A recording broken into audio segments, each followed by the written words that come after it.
Hi, I'm Mary from I4CL. In this interview, I speak with Marti Anderson about the Inquiry Group, a community of practice that she's been in for almost 30 years. My name is Marti Anderson, and I live in Vermont in the United States. I'm a teacher, educator, and have been doing that for 30 some years. We call it the Inquiry Group. Some of us have been working together for about 30 years, and other people have sort of come and gone. The roots of the group go way back to 30 years ago when two of us were relatively new faculty in the Master of Arts in Teaching program at SIT. And one of the more senior faculty members was paid to mentor us. So it started out as a mentoring relationship, and then it turned Yeah. into a community of practice. Yeah, well, yeah, and what she really did from the very beginning is she said, "I don't know enough to just be your mentor." We took turns being sort of on the spot and looking at something in our practice that we wanted to look at, and the leader basically was facilitating and making sure we adhered to certain norms, but she also would be kind of on the spot sometimes. So that was the roots of it. We're 6. The typical structure is we meet once a month for 2 hours. In the past, pre-COVID, we would meet either at a facility, at a university. We've tried with different leadership models, but we currently have 2 people who co-facilitate, and that sort of rotates. And we start out with a check-in that is each of us, and we take turns starting and whatever the order is, just checking in. And the phrase that we've ended up using is, what are you working on and what's working on you? That question really allows you to talk about anything. You can talk about personal stuff, family stuff, work stuff. We spend about an hour on that, going around. Every person has a turn. Every person has a turn. It always takes about an hour or a little less to do that. And then we had for a while something we called Lead Explorer, and that person would bring something that they were working on or thinking about. One of our group is really interested in the role of memory and how memory influences how we respond to things and how accurate is memory. So that's been one of the themes that she's been exploring. So we did that for quite a number of years, Lead Explorer, and we would rotate through that. So we would kind of volunteer and say, oh, I've got something. We agreed that we had to produce something in advance so that we wouldn't spring something on people. You had to have something you could read, look at, and ideally if it had a visual component like a chart or a graph or some kind of a capturing. So we put the Lead Explorer to the side for the time being. When this year, we would call it the year of George Floyd and everything that came afterwards, we decided as a bunch of white people that we wanted to be looking at race and racism together. In response to that. So we've been taking turns bringing a chapter or a section or an element of something that we've encountered. Can be a video, and people watch that in advance. And so for the second about 45 minutes after the check-in that we do broadly with the group, we have a discussion about that, and the person who has brought the reading shapes it. So, offers a couple of questions or just helps to organize it. Some of us are big note takers and some of us don't take notes at all. So, but what we typically do after we go around about the reading or the topic is we'll capture themes. And so there are a couple of members of the group who are really big on thematic stuff, and they'll have noticed that everybody mentions something about X. Yeah. Or so again, we try to cultivate theme building and theme capturing. And oftentimes we'll go around twice. And sometimes the facilitator will decide to stop the sort of organized go around and just go into popcorn mode, where we just riff off of each other. But I'd say in general, we try intentionally not to debate, but really to provide a place for everybody to have their thought or opinion, which doesn't mean that we don't sometimes challenge one another. You know, sometimes it's like, you know, really? What did you mean by that? Or, I can't believe do you really think that? You know, so that does crop up, but we try to keep that at bay, pretty much. And then our last 15 minutes are always feedback. It's a combination of what we are taking away, how the session felt to us, gratitude for maybe the facilitators, or when we were meeting in people's houses, it would be like somebody's, you know, gratitude for hosting in their home.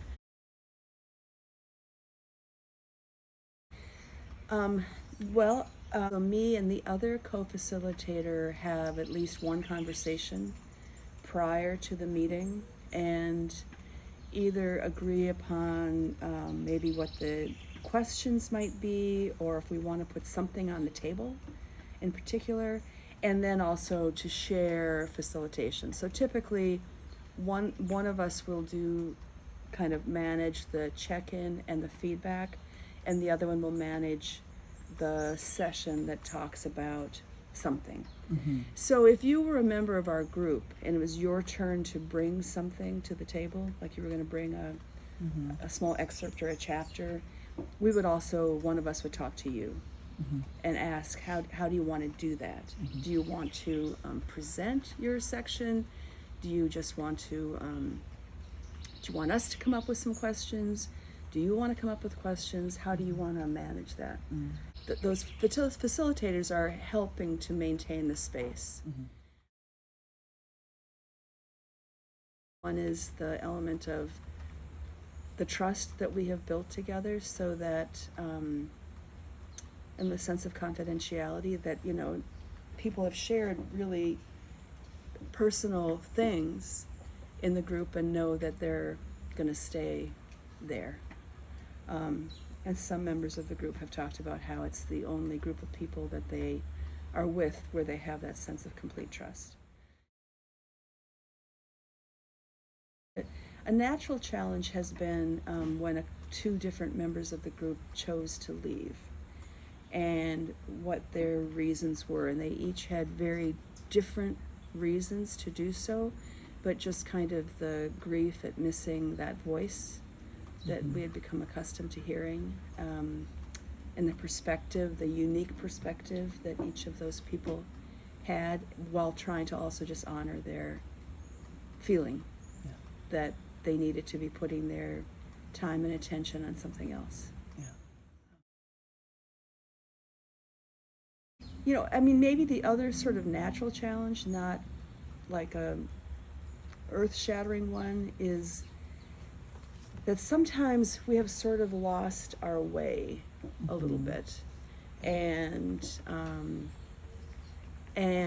you know, kind of look at each other and say, so what are we doing here? What are we doing together? You know, so, but that has typically resulted in us having, you know, refocusing. We don't know. I mean, we also use the word liminal space. We use the word holding each other. We talk about it's a place where you don't have to know, where certainty is not better than uncertainty. Certainly we respect being able to articulate that material that's ineffable. You know, it's trying to articulate it that's really interesting and good. But we don't know. In a book by Joe McDonald, where he's talking about communities of practice, he's talking about teaching, making sense of an uncertain craft. And one of the phrases that he uses early on in that book is the conspiracy of certainty. You know, conspiracy is kind of a strong word, but because we're now confronting all kinds of conspiracy theories. But it's that kind of tacit thing where teachers tend to feel like everybody else knows what's going on. Everybody else is, you know, they shut that door to their classroom and they are fine. They are doing fine. They're doing awesome stuff. And me, I'm a fake. And it's just a matter of time until someone figures me out. Until someone figures me out and calls me syndrome, calls me out on it. So so we try to not, whatever the opposite is, not cultivate that feeling, but really let people be the masters of their own knowing or not knowing. You know, that they have full ownership of knowing and not knowing. Masters of knowing or not knowing. Yeah, and that, you know, we leave it as such, and that's unusual. Especially in an academic environment where being certain and having proof and having, you know, your bibliography being extensive enough and all of those things that the academic discourse uses to try to you know, bolster up. You know, you can't just propose something. You have to have your background and all of that, which we're not poo-pooing that. It's just doing something that's different. So in your community of practice, it's really important that it's okay to not know. And to bring something in. Like, back to the example. To bring a question in or something. Like, and a lot of times it is a question. Or you know, some of us at various points in time have been trying to develop some kind of a model for something, you know, a rubric or some kind of visualization of something, and you know, it'll be really half-baked. So we talk about valuing stuff that's half-baked, and that the goal is not to turn the oven up necessarily, but you know, it can remain half-baked for years, and that's fine. And we do, but they have evolved really organically over time. So, I mean, I'd say one norm, maybe is a better word, is that if somebody's talking, like if you're sharing what's going on for you, I don't get to interrupt you to ask questions. So typically, on the first go round and then for the center part of the session, people get to talk, and then there's an invitation for noticing themes, and at that point there might be questions. But in the moment, we don't stop you. So no interrupting. Just say, wait a minute. The challenges all need to be with a spirit of wanting to understand better. Not wanting to prove right or wrong. Yeah, that's a really important one. So don't interrupt and seek to understand. Yeah, and I would say, you know, thinking of, you know, the way of counsel norms and the idea of, you know, trying to be open-hearted in our listening and sharing, and also to be that whole idea of being lean of expression. Just being aware that currently we're 6 people, so in an hour of sharing about personal stuff, or you know, what's working on us and what we're working on, let's just say that one member of the group has just really a lot going on. There's something, you know, with the family, there's something happening at their work environment, and then there's reactions to, you know, current affairs in the world, you know, and somebody might end up taking in more than their proportion of time, and the rest of the group will just automatically scale back, kind of without talking about it. Just recognize it, and usually the person who has taken a lot of time will say, oh, that was too long. I took too much time. And the others, we might, glance at our clocks or whatever, but, we know we're trying to finish that within an hour. Being aware of the whole and being aware of the Yeah. our parts in the whole. Yeah, and not waiting for the facilitator to sort of say, whoa, stop, but rather to be self-regulating in that way. Yeah.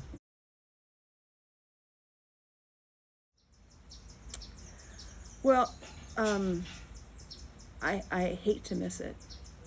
Sometimes things get complicated, and I really hate to miss it. And I think it's because it's a place where I get listened to in a different way than other places. It's different than my family. It's different than my community of friends. And I've got really lovely friends who listen and pay attention and care and want to know more. But there's always going to be a different quality in the group. So I think what I've learned is that bringing a certain level of intentionality to what you're doing yields a really rich ground on which other things can be built. And also just the whole idea of you never know. I mean, I actually never really know what I'm going to say when I come to the group.